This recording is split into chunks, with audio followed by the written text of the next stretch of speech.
Bonjour à tous, bienvenue dans une nouvelle vidéo de coloriage et avis de séries, films, documentaires et autres. Pour ce mois de décembre 2024, j'avais pas mal d'avis d'avance, donc j'ai carrément décidé de vous faire 2 vidéos de ce type et aujourd'hui vous retrouvez donc la première avec moi. J'espère que ça vous plaira d'en avoir plus. Dans ce type de vidéo, qu'est-ce que je fais? Eh bien je fais du coloriage comme ce que je suis en train de faire maintenant, tout en vous chuchotant mon avis sur des différentes choses que j'ai regardées récemment.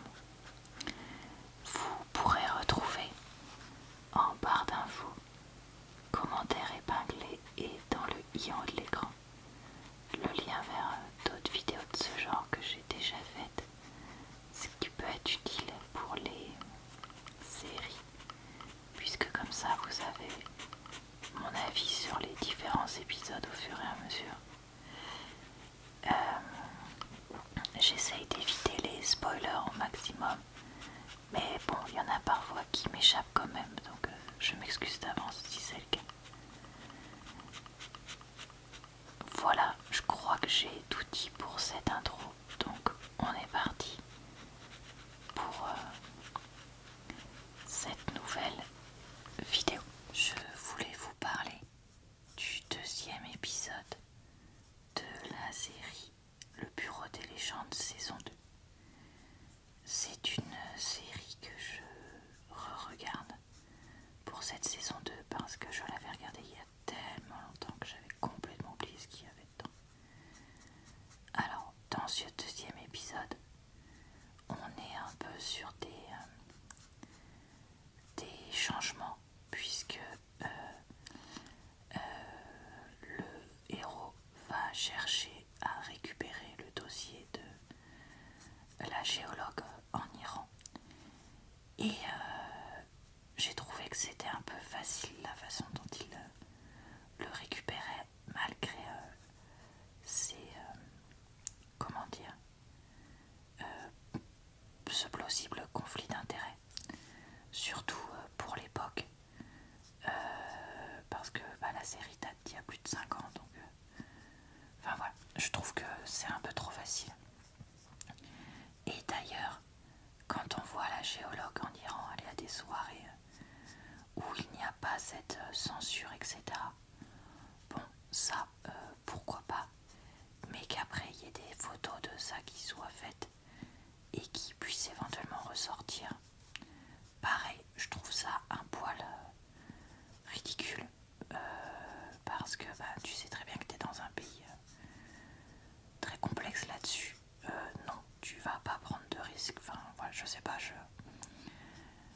voilà, j'étais un peu dans le doute. Après, écoutez, la série a le mérite d'avancer sur l'histoire, etc. Donc ça c'est pas mal. Je sais pas trop si ça va me plaire le reste, donc ça je vais vous tenir au courant petit à petit, hein, comme toujours. Mais ouais, je sais pas. Et en fait, je vous avoue que l'acteur qui joue le rôle principal, en fait, il m'énerve un peu. Je sais pas, il me revient pas. Ne cherchez pas, il n'y a pas d'explication, hein, c'est vraiment 100% un délit de faciès. Alors, je voulais vous parler du film Ricky and the Flash avec Meryl Streep. Le pitch du film, c'est une femme d'un certain âge a tout quitté pour devenir chanteuse et guitariste de rock en Californie suite au divorce de sa fille. Adulte, elle retourne la voir son ex-mari et ses fils, et elle est très en décalage avec tout ça. J'ai trouvé que le film était vraiment pas terrible, malheureusement. c'est un film qui se veut genre un peu indépendant, avec comment dire, une histoire un peu originale, etc. Pas forcément plein de choses qui se passent et tout, mais d'un autre côté il y a Meryl Streep et on sent quand même cette patte américaine avec des choses quand même caricaturales, etc. J'ai trouvé le scénario qui sur le papier aurait pu être pas mal, vraiment pas fou.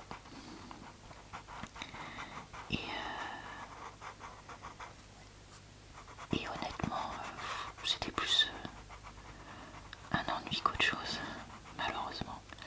Les chansons étaient pas non plus folles, même si je pense par contre que c'était Meryl Streep qui chantait.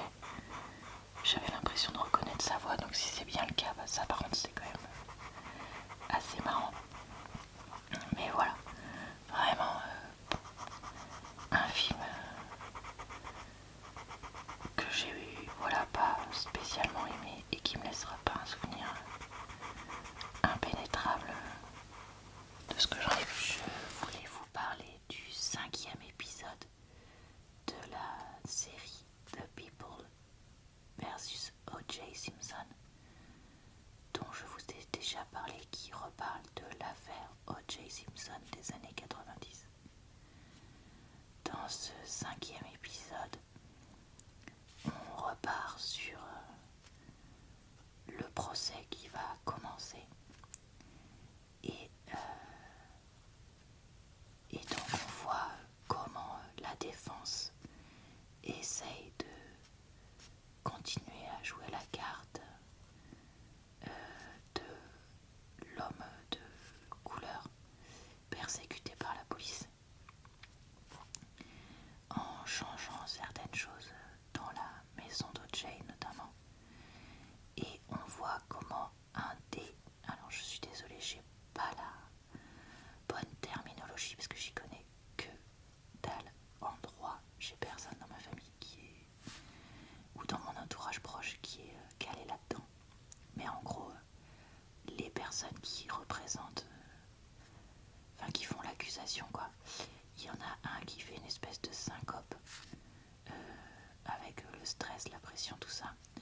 Et donc le numéro 3 là, dans l'accusation, qui donc représente le peuple, qui avait été ajouté il y a peu, va passer numéro 2 entre guillemets. Voilà en gros le principe de cet épisode là. Honnêtement, j'ai pas trouvé ça fou, mais en même temps c'était intéressant.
En fait, j'avais l'impression que cette série de documentaires allait être archi méga détaillée, mais en même temps, pas tant que ça. Mais en même temps, faire plus de 3 heures de documentaire sur quelqu'un, bah, c'est quand même long. Mais aussi, DJ Mehdi étant actif dès ses 12-13 ans, bah, il y avait énormément de choses à raconter. C'est juste que je trouve qu'il y a il y a certaines choses qui sont quand même pas mal répétées. Et je me dis qu'on aurait pu se passer de ça pour avoir plus d'interviews de Mehdi, etc. Je sais pas. Pour moi, il y a quelques choix qui sont pas ceux que j'aurais fait dans la réalisation de cette série de documentaires, même si ça reste, comme je vous dis, très intéressant. Je voulais vous parler du film Bandit qui, on a mon chat qui fait des bruits bizarres, est passé il y a peu à la télé. Donc ce film raconte l'histoire d'un braqueur de banque américain au Canada dans les années 80 et donc tiré de faits réels. Alors, j'ai... Pardon parce que je l'ai regardé avec mon chéri. On a bien aimé ce film qui était assez marrant. Les acteurs étaient pas mal et l'histoire avançait suffisamment vite pour qu'on s'ennuie pas trop. Après, est-ce que c'était le film de l'année? Non. Parce qu'il y a des moments où c'est pas toujours facile de comprendre qui sont les différents personnages, à quelle époque on se situe, etc. Même si on nous met des dates, des fois on était un peu confus. Alors, est-ce que c'était parce qu'on était un peu fatigué? Je sais pas, mais en tout cas, écoutez, mais voilà, c'était sympa, mais c'était pas non plus le film de tous les temps. En fait, je pense que c'est ça que j'essaye de vous dire. Après, j'ai été très étonnée de voir que c'était un film quand même récent, mais que j'en avais absolument pas entendu parler. Alors que je me dis quand même, il y avait de quoi. Enfin, je sais pas, il y avait des acteurs connus, etc. Donc il y avait de quoi faire un certain succès. Enfin, j'en sais rien. Voilà, un peu étonnant.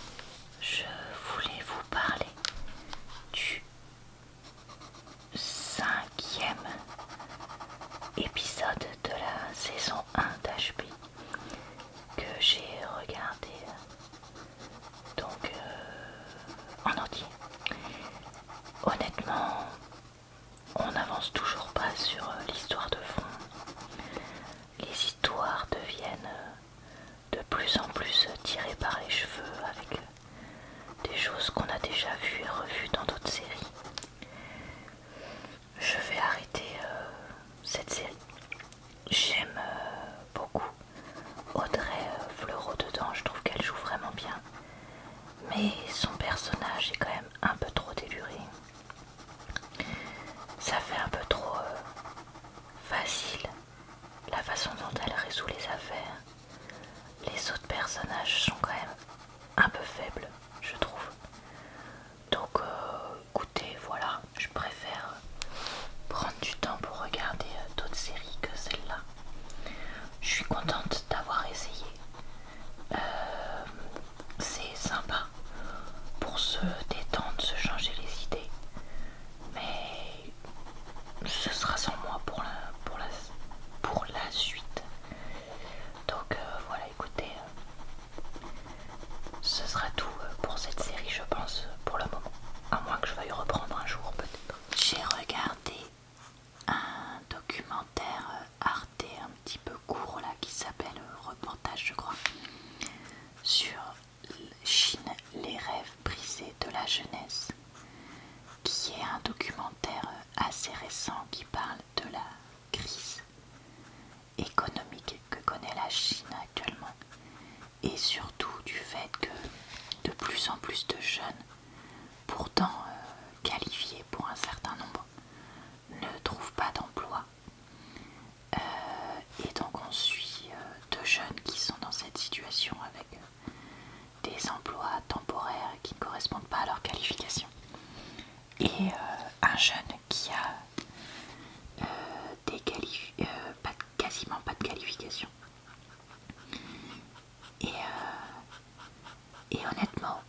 ça m'a suffi comme petit reportage, même si voilà, ça reste incomplet, juste pour voilà, connaître ce phénomène-là et voir que c'est comme chez nous, c'est-à-dire qu'il y a plein de jeunes qui ne trouvent pas de stage ou de premier emploi et donc ne trouvent pas d'emploi, mais en même temps, comme on ne te laisse jamais la chance de commencer tout ça, enfin bref, c'est un cercle infini.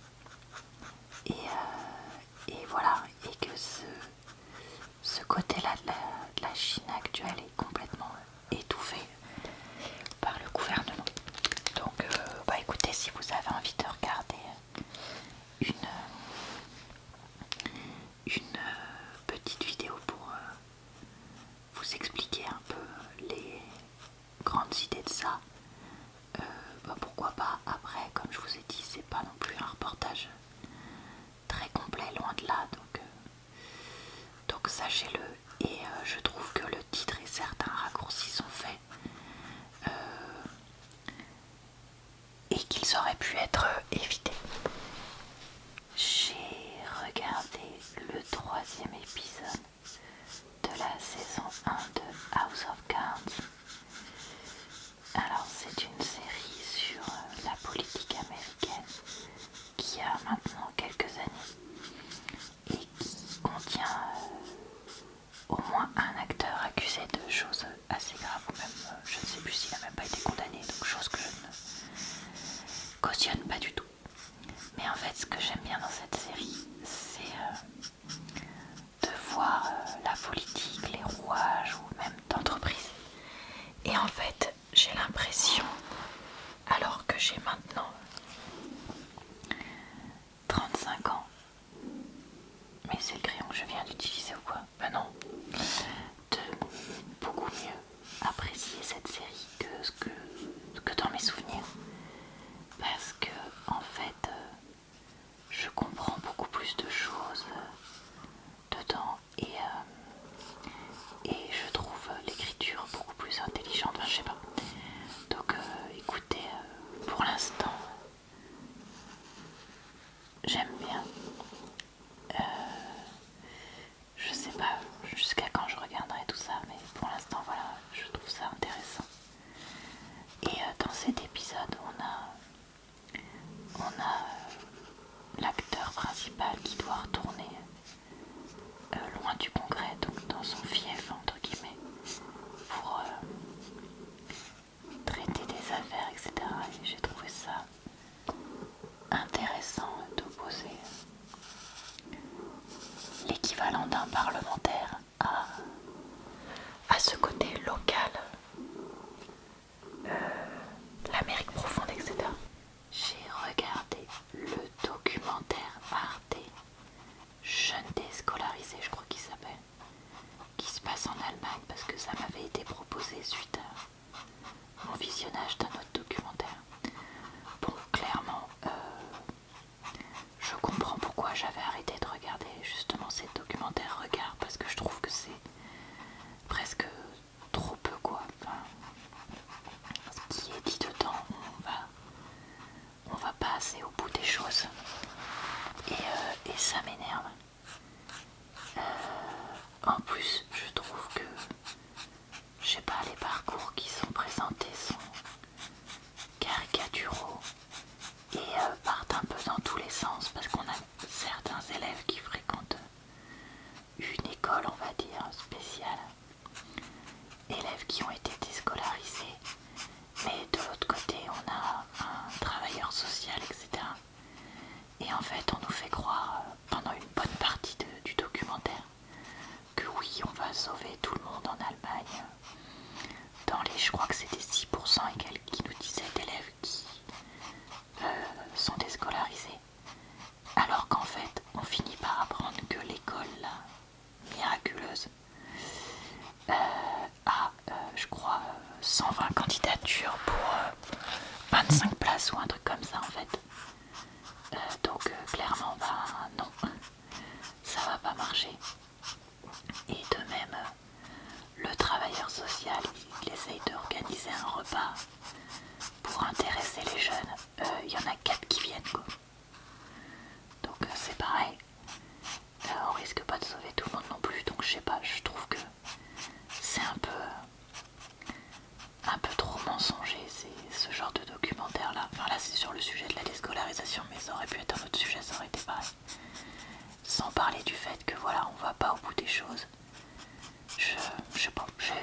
j'ai pas du tout été convaincue plus que ça. Ça me donne pas envie de regarder autre chose. Je vous dis de cette gamme-là de documentaire, quoi. Je voulais vous donner mon avis sur le 6e épisode de la série The People vs O.J. Simpson. Alors, ce 6e épisode est centré sur l'avocate principale de la défense, Marcia. Elle est en train de vivre un divorce difficile avec son ex-mari. Et elle se retrouve dans la tourmente parce que le public se met à commenter sa façon de s'habiller, sa façon de se coiffer et de se maquiller, et également sa façon de se comporter. Et on voit que c'est extrêmement difficile pour elle et qu'elle essaye de changer des choses, mais qu'il n'y a rien qui va. Il n'y a rien qui se passe comme prévu, c'est-à-dire qu'elle demande à ce que l'audience se finisse plus tôt pour pouvoir rentrer à la maison s'occuper de ses enfants. Et finalement, se sentant tellement coupable de ne pas avancer sur son travail, elle reste au travail. Et après, son ex-mari dit « Ben non, regardez, elle dit ça, mais en fait c'est une menteuse, gna gna gna. »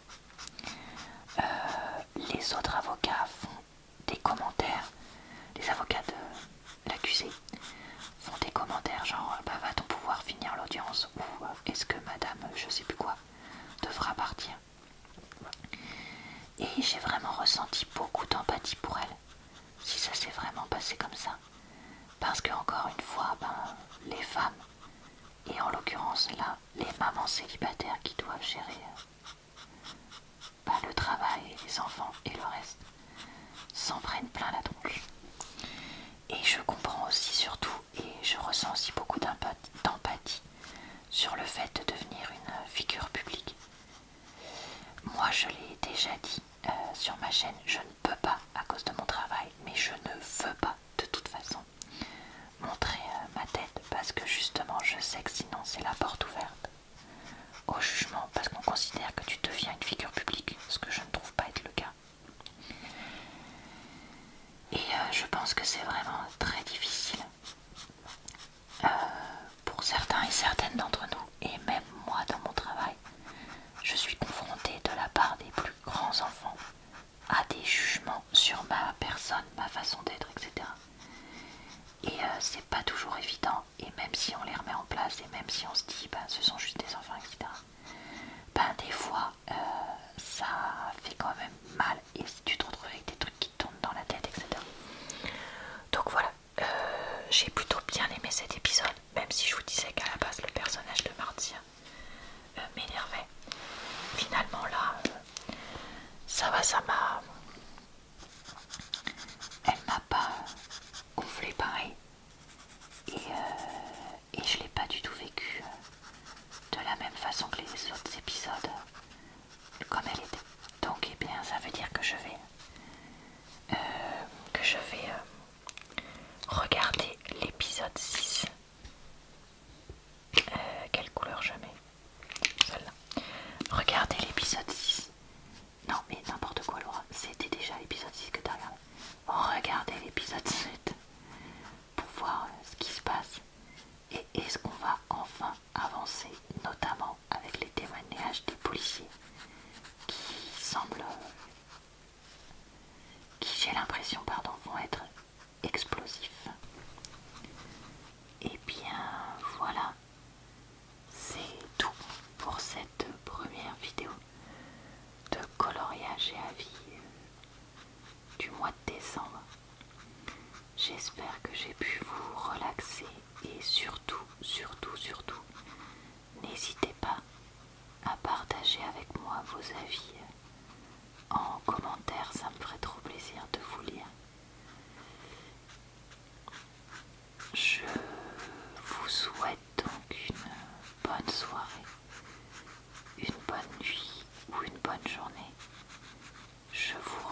c'est un bon moment.